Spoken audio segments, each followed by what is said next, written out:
Un vēl par aktuālo pašmājās. Bērni dzimst ne tikai vecākiem, kas pabeiguši augstskolu un dabūjuši labu darbu, bet arī bezdarbniekiem un studentiem. Valstī nebūtu īpaši jāstimulē, lai bērni dzimtu sievietēm, kuras pašas ir ļoti jaunas, piemēram, vēl mācās skolā, taču tad, ja bērniņš jau pieteicies, varētu palīdzēt.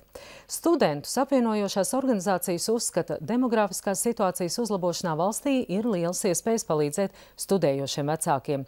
Turpina Zanda Ozola Balode. Pirms pusotra gada daudzos izbrīnu radīja fakts, ka Cēsu otrā vidusskola atvērusi bērnistabu. Taču skolas vadība izprata, ja vidusskolniecei piedzimst bērniņš, skolā jādara viss, lai jaunā mamma nepārtrauktu mācības. Bērnu pieskatīšanas telpa skolā darbojas joprojām. Arī daudzas augstskolas tieši pēdējos gados apjautušas. Studentiem bērni dzimst, tāpēc šiem studentiem ir jāpalīdz.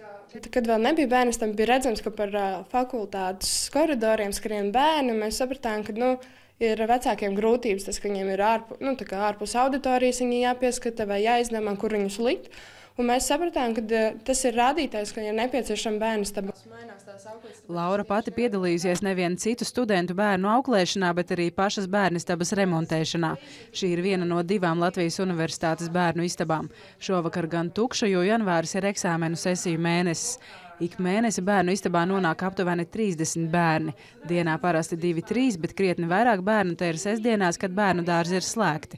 Šajā istabā var atstāt mazuļus no pusotra gada vecuma līdz skolas vecumam. Šobrīd bērnu istabas oficiāli ir 3 augstskolās. Latvijas Universitātē ir 2 filiālēs, Turībā ir un RTU. Tehniskajā universitātē. Bet ir arī tā, ka citām augstskolām ir noslēgtas vienošanās, piemēram, Mākslas akadēmija ir noslēgta vienošanās ar Latvijas Universitāti, un mūsu studenti var vest uz Latvijas Universitāti savus bērniņus. Šis būtu tāds būtisks priekšnosacījums, lai radītu tādus apstākļus, kad studējošie vecāki arī varētu studēt. Lai atbalstītu vecākus, kas studē, Latvijas studentu apvienība šodien mēģināja pārliecināt Saeimas deputātus augstskolām uzlikt par pienākumu izveidot bērnu pieskatīšanas iestādes. Demogrāfijas lietu apakškomisijas deputāti gan vairākas lietas šo uzdevumu uzticēt pašvaldībām. Latvijā līdz 29 gadu vecumam pašlaik ir 78 000 studentu. Taču valstī neviens līdz šim nav izpētījis, cik daudzi no viņiem ir kļuvuši par vecākiem. Diemžēl tā informācijas apmaiņa, kas no abām pusēm ir problemātiska. Tātad mēs nezinām īsti, cik tad ir tie studenti ar bērniem, kuriem varbūt šis atbalsts būtu nepieciešams. Īsti nav kontrolas mehānisms tiem piešķirtajiem līdzekļiem, uz kuriem varētu pretendēt studenti ar bērniem.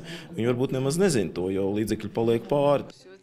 Ik gadu par valsts līdzekļiem studējošajām studentēm grūtniecēm no budžeta līdzekļiem tiek piešķirti 117 000 latu. Šī nauda paredzēta, lai izmaksātu katrai studentei grūtniecei kopumā 280 latu pabalstu. Cik daudzas studentes par šo iespēju zina un cik no viņām izmanto šo iespēju, neviens līdzi neskaita. Deputāti uzsver, studenti vairāk jāinformē. Studenti savukārt lūdz pārskatīt attaisnoto izdevumu griestu palielināšanu, kā arī lūdz, lai abi vecāki studenti varētu saņemt atlaides studējošo kredītu dzēšanai. Es domāju, mums ir viena no nepateicīgākām sistēmām uzstādītas, kas Latviju pēc iespējas mūsu patreizējā sistēma kavē un liek visdažādākos šķēršļus, lai cilvēki arī studentu gados, kas vēlās šo bērniņu, to nedarītu. Tie šķēršļi ir jānovāc. Ilmārs Mešs uzsver, viens no šķēršļiem ir samazināts. Tā ir minimālā māmiņa alga, kas šogad ir 100 latus liela. Nākamgad to vajadzētu palielināt līdz 140–150 latiem. Zanda Ozola Balode, Ingus Graudiņš, Latvijas televīzija.